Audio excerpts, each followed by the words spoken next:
Você está conectado no programa Vida Reformada. Uma boa noite para todos vocês que estão nos acompanhando aí pelo chat. Sejam muito bem-vindos ao programa Vida Reformada. Eu sou Michel Augusto. Esse programa é uma iniciativa da Igreja Batista Reformada de Brasília. Nós estamos aqui na QS 5, Rua 100, Lote 4, Águas Claras, DF. Venham fazer uma visita para nós aqui. Nossos cultos acontecem às terças-feiras, oração e exposição da palavra. Sábado nós temos um encontro com a juventude. Domingo pela manhã a escola bíblica e à noite nosso culto público, tá bom? Nós estamos pregando a série Lucas Atos. Será um prazer receber você aqui na nossa igreja. Bom, hoje nós vamos falar de um tema bem nevrálgico.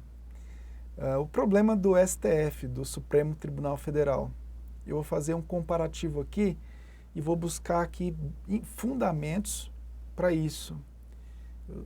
Faz parte da minha pesquisa na área da pregação e também na área do direito, né? Porque a minha formação, eu tenho formação nessas duas áreas.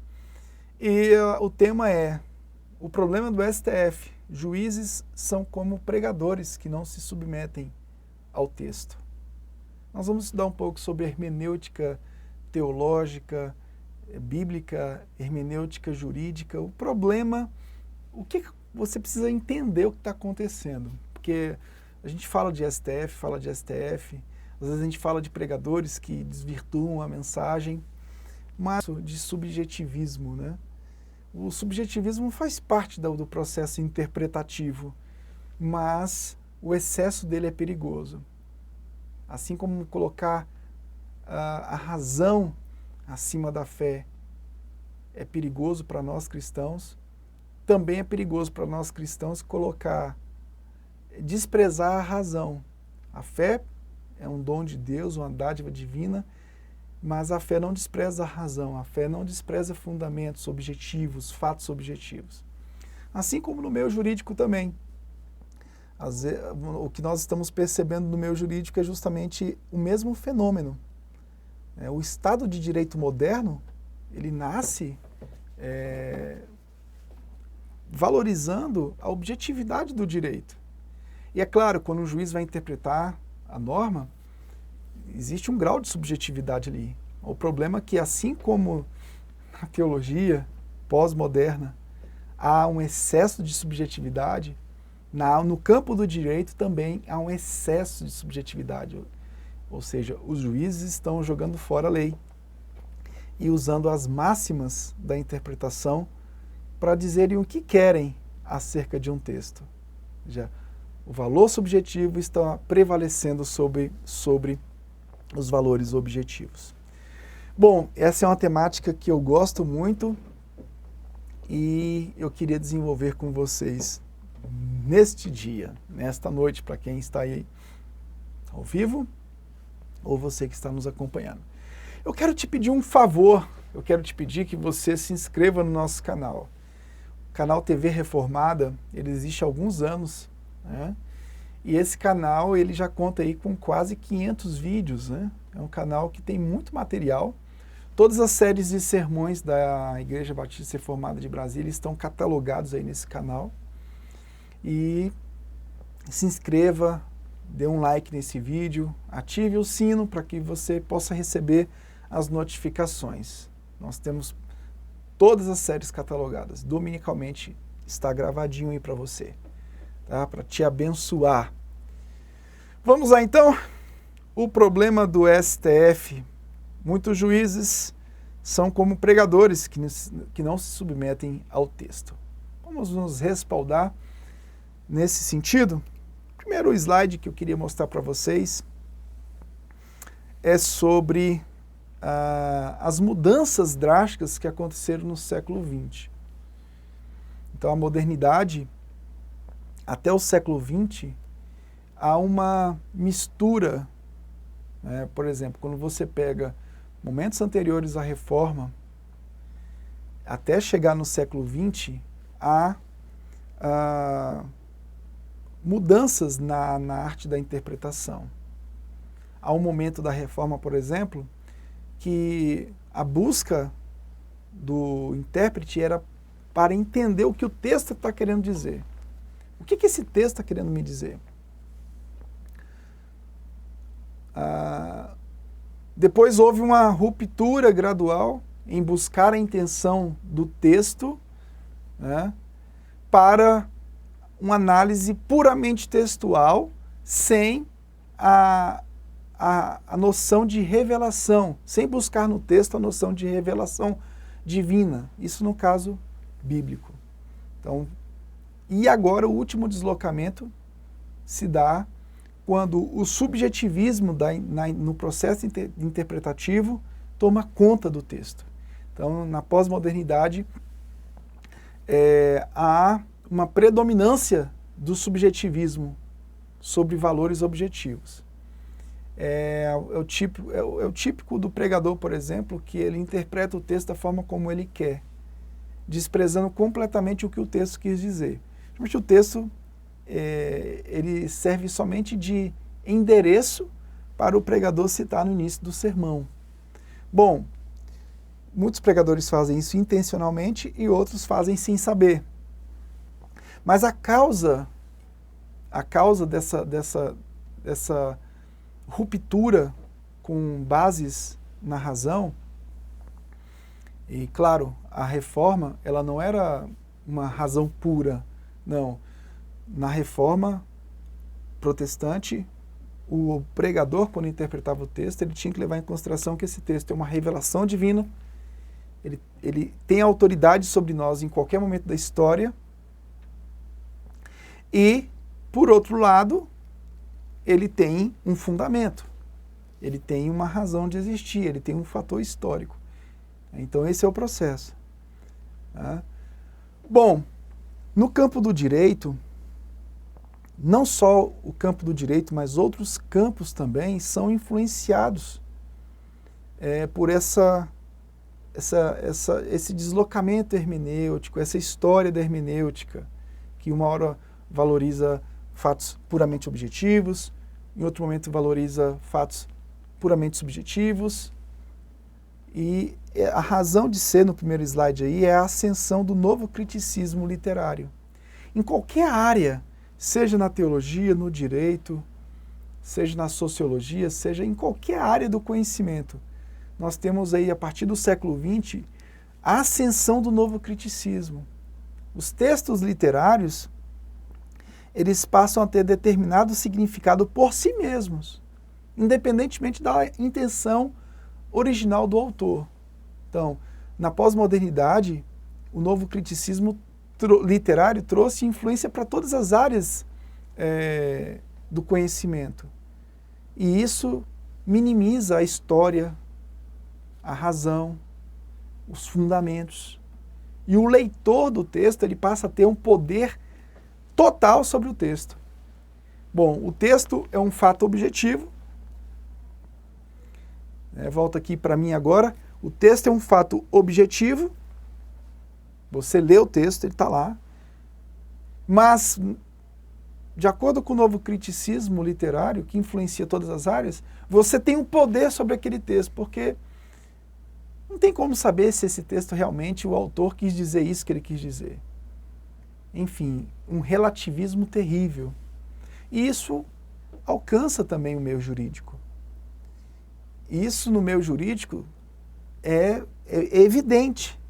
Quando você vê um juiz, por exemplo, diante de um texto, mas ele interpreta um texto da forma como ele quer.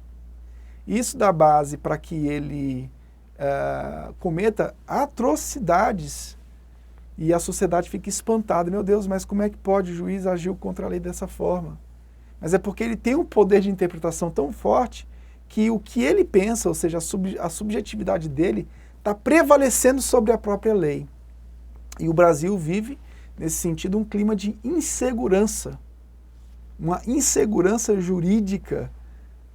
E, meu Deus do céu, aonde iremos parar, né? Mas nós temos uma resposta para isso. Segundo lugar, olha aí o slide, Jacques Derrida. Jacques Derrida, ele foi o defensor mais famoso da chamada crítica desconstrutivista. ele dizia que o centro não conseguia se manter. Para Jacques Derrida, tudo se torna diálogo. Ou seja, um texto pode dizer uma coisa, mas eu, como intérprete desse texto, eu posso chegar e desconstruir esse texto completamente, porque esse texto está totalmente aberto ao diálogo. Então, por exemplo, um texto bíblico, ele diz lá que a pregação vem pelo ouvir e ouvir a palavra de Cristo. A fé vem pelo ouvir e ouvir a palavra de Cristo. Romanos 10, 17. Para uma pessoa que quer desconstruir um texto, ele diz o seguinte: não, esse texto aí pode até dizer que a fé vem pelo ouvir e ouvir a palavra de Cristo. Mas eu acho que a fé pode vir por outros lados também, por outros meios.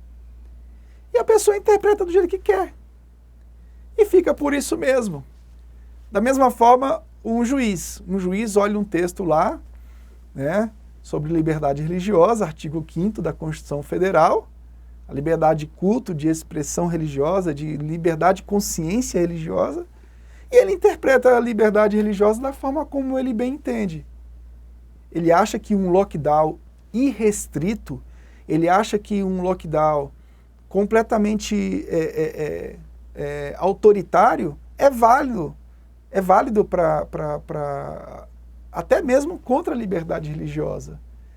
Então, assim, o processo subjetivista dele está prevalecendo sobre fatos objetivos.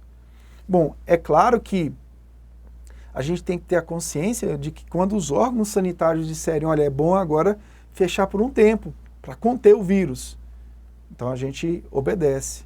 Mas o problema é que, não só na questão da pandemia, mas até em relação agora a uma anulação do julgamento do ex-presidente Luiz Inácio Lula da Silva. Quer dizer, ele foi condenado por 2 instâncias, com fatos objetivos provados, mas por uma questão política, o STF decidiu anular o julgamento, primeiro monocraticamente, através de um ministro, e depois por o colegiado.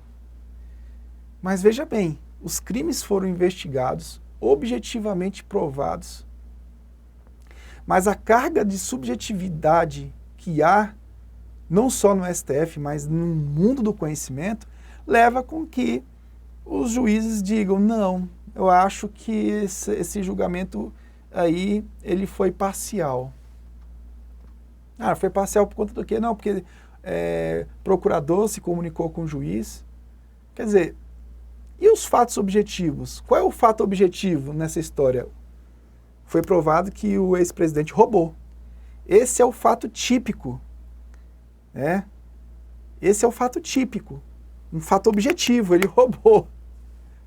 Mas, por critérios subjetivos, eu digo, não, esse processo está anulado porque aconteceu isso, isso e aquilo. Mas os critérios para anulação desse processo estão muito, muito subjetivos. Então, o subjetivismo toma conta da interpretação. E a gente fica numa situação de insegurança total. Então, as interpretações desconstrutivistas, ou seja, que desconstrói fatos objetivos, isso aqui aconteceu, faz parte. É um projeto de ceticismo. É um projeto de ceticismo. Então, os pensadores pós-modernos, eles abriram mão totalmente de fatos objetivos, fatos racionais. E, na minha opinião, as áreas do conhecimento estão caminhando, sabe para que lado? Estão caminhando para um processo de irracionalidade. Eu gosto muito, voltando aqui agora, eu gosto muito da seguinte colocação do William Lane Craig. Ele diz o seguinte: ninguém quer fazer uma interpretação subjetivista quando vai ler a bula de um remédio. Você imagine, você vai ler a bula de um remédio, você precisa daquele remédio, o médico já te medicou, ele diz, olha, o remédio para a Covid é esse. Pá! O médico já te deu a receita. O remédio para você ser curado dessa doença e é esse. Pá!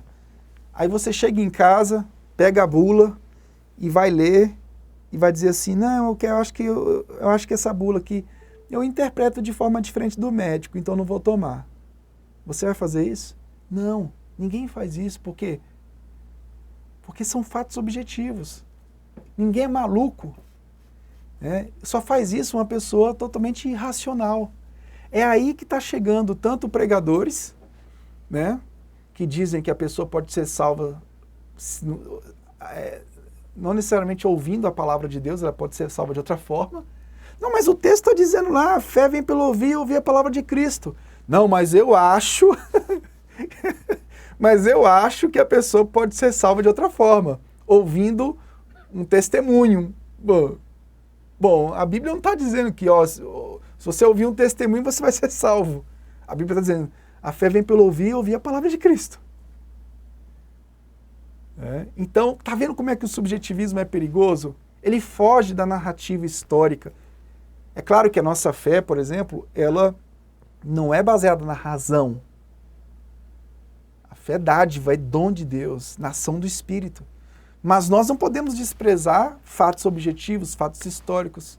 Ou seja, a razão ela está submetida à nossa fé. Assim como no direito também. O juiz tem todo o poder de interpretação? Tem. Não há decisão sem interpretação. Mas ele pode interpretar da forma como ele bem entende e decidir da forma como ele bem quer? Não. A interpretação precisa ter coerência. Precisa ter a subjetividade da interpretação? Precisa, mas precisa ter fatos objetivos. A pregação precisa ter o poder do Espírito. Você narra que nasceu de novo. O novo nascimento é um fato subjetivo, ou seja, foi uma experiência que eu tive. Mas esse fato subjetivo do novo nascimento, subjetivo no sentido de que foi uma experiência que eu tive. Alguma coisa que aconteceu internamente comigo. Eu preciso explicar para as pessoas o que é o novo nascimento. Aí eu vou lá na Bíblia, no João 3, um dos textos, e falo. Começo a narrar Jesus, Nicodemos. Depois faço uma construção com as doutrinas da graça e explico para a pessoa, olha, isso que aconteceu com você é isso, isso, isso e aquilo. Quer dizer, a nossa fé acontece de maneira subjetiva, mas os fatos objetivos que dão fundamento para ela devem ser ensinados para a pessoa. Como é que a pessoa vai batizar sem saber por que ela está batizando? O que aconteceu com ela? Está entendendo como é que é? Então você percebe que esse projeto é um projeto muito complicado? Olha só o próximo slide. O projeto moderno, ele, segundo a pós-modernidade, o projeto moderno errou. Sim, o projeto moderno teve excessos. Ou seja, quando você busca a razão pura, quando você busca compreender a vida somente através da razão, é perigoso mesmo. Mas desprezar a razão também é perigoso. Desprezar a base, a teoria, desprezar o texto bíblico, desprezar a lei, é perigoso. Não estou comparando a Bíblia com a lei, gente. A Bíblia está superior à lei. Eu estou fazendo uma comparação para você entender um pouco de interpretação. Então, procurar conhecimento absoluto por método comprovável é uma falha, segundo os pós-modernistas. Eles dizem o seguinte, que o entendimento é muito pessoal, negativo, subjetivo, passa por mutações de interpretações, e essa abordagem afeta todas as disciplinas. Agora, olha só a crítica que se faz a isso. É a crítica do Loren Wilson. Presta atenção. Está sublinhado de vermelho aí. Se todas as interpretações são igualmente válidas, não existe maneira de entender ou interpretar erroneamente qualquer texto. Quer dizer, se tudo é válido, nada é válido. Isso é uma questão até de lógica, né? É uma questão até apologética. Se tudo é válido, nada é válido. Quer dizer, nós estamos vivendo num período irracional em todas as áreas do conhecimento. Se nada é verdade, se tudo pode ser questionado, nada vai ser verdade. Não existe verdade. Se não existe verdade, então aquela cadeira que está ali, ela não está ali. Se não existe verdade, Então, o fato histórico do meu nascimento ele pode ser contestado. Não, eu acho que o Michel não nasceu. Ele faz parte de uma mutação genética que surgiu do nada, no ar. Aí você começa a entrar no fantástico mundo de Bob. Esse é o projeto pós-moderno. O projeto pós-moderno é o fantástico mundo de Bob. E isso alcança todas as áreas. Voltando ao slide, o desconstrucionismo ataca as concentrações de poderio e totalização de visões. Quer dizer, não, nós não podemos deixar o poder só com um grupo, então a gente abre e tudo se torna relativo. O conhecimento se torna hipotético, pessoal e vira-se então uma guerra interpretativa. É isso que está acontecendo no STF. É um fenômeno mundial que está acontecendo em todas as áreas do conhecimento. Eu cheguei a essa conclusão porque a gente estuda alguma coisinha sobre isso há um tempo. Isso faz parte da minha pesquisa e a gente acaba conectando os dados, formando o entendimento.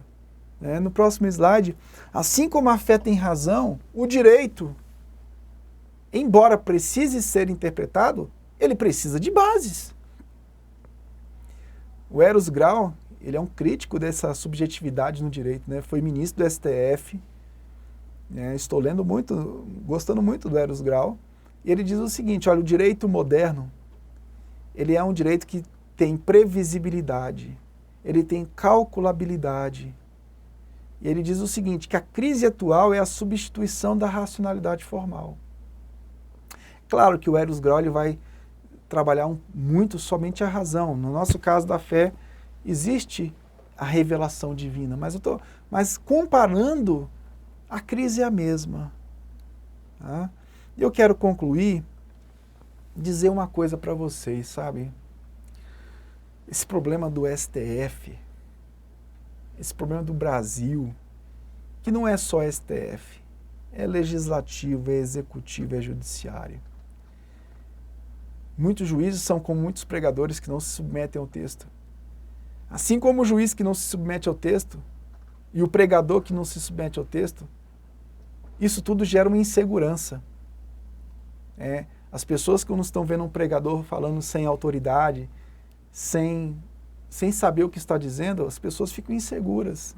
Em algum momento as pessoas vão ficar inseguras. Elas vão dizer assim, meu Deus, meu pastor não sabe o que está fazendo, o que está falando bobagem. Assim somos nós como população. Nós olhamos muitos juízes julgando de acordo com o seu bel entendimento, com a sua subjetividade plena, sem submeter a normas. A gente se sente inseguro. Mas olha, vamos acalmar os ânimos aqui. Vamos colocar o evangelho aqui agora. Assim como o legislativo, o executivo, o judiciário falham, sistemas políticos falham, o homem falha. Tudo isso serve para nós acreditarmos somente numa coisa: na justiça perfeita de Cristo. Tanto para a nossa salvação quanto para o nosso senhorio. Às vezes nós temos que lutar pelo nosso direito, nós temos que lutar por uma boa teologia no contexto da nossa fé. Façamos isso. Lute por uma igreja que pregue o evangelho, que interprete a Bíblia com segurança. Fuja de pregadores hereges. Fuja disso. Não crie seu filho num ambiente desse, pelo amor de Deus. Não entregue seu filho para um ambiente desse. Não se entregue a um ambiente desse. Ficar ouvindo potoca, bobagem. Lute pelo seu direito. Agora, saiba que a justiça de Cristo está acima da justiça dos homens. E quando o direito falha, a quem você vai recorrer? Imagine pessoas aqui que possam estar me ouvindo e estão aí lutando na justiça, tiveram reveses, juízes desleais à lei, executivo, legislativo, tudo virando um troço de um pandemônio. Aí você diz, meu Deus, a quem eu vou recorrer? Você não pode chamar o Chapolin Colorado, né? Ora, quem poderá me socorrer? E de repente aparece o Chapolin Colorado para te socorrer. Não. Meu irmão, quando você vê, mesmo se você não visse, mesmo se a justiça na terra fosse correta, nós já teríamos que nos socorrer primeiramente na justiça de Cristo, o perfeito obediente à lei do Pai. Ele foi obediente à lei do Pai. Então, se a lei da terra fosse cumprida, mesmo assim nós teríamos que ter nossa esperança maior na justiça de Cristo. Todo o mérito da nossa salvação, do senhorio da nossa vida está nele, Jesus. Agora, imagine você se deparando com uma situação onde a cúpula máxima do direito no Brasil não te fornece segurança jurídica.